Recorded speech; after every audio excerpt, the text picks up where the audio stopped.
আজকে আমরা কাঁচা সিমের বিচি রান্না করব শিং মাছ দিয়ে। তো যথারীতি সিমের বিচি ভিজিয়ে খোসা ছড়িয়ে নিলাম, ধুয়ে নিলাম। এবার সিদ্ধতে বসিয়ে দিলাম। সিদ্ধ হয়ে আসলে সব মশলা দিব।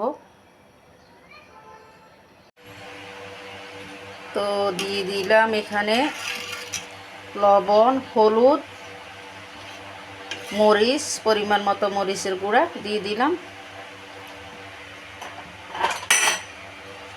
দিয়ে দিচ্ছি কাঁচামরিচ, দিয়ে দিচ্ছি আগে থেকে বেঁচে রাখা শিং মাছ আগেই কুটে ভালো মতো ধুয়ে লবণ, হলুদ, মরিচ দিয়ে লাল লাল করে ভেজে নিলাম।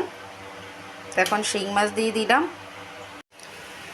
ডালে ফোড়ন দিব পেঁয়াজ ভাজা। তো পেঁয়াজ ভেজে নিচ্ছি।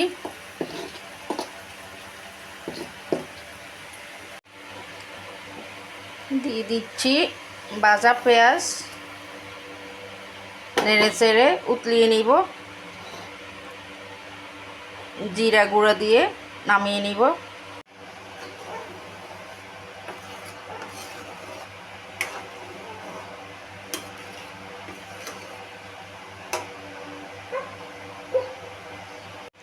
দিয়ে দিচ্ছি জিরের গুঁড়া। তো লবণ দেখে নিলাম, ঠিক আছে, হয়ে গেল মজাদার সিমের বিচি রান্না। তো আজকে পর্যন্তই।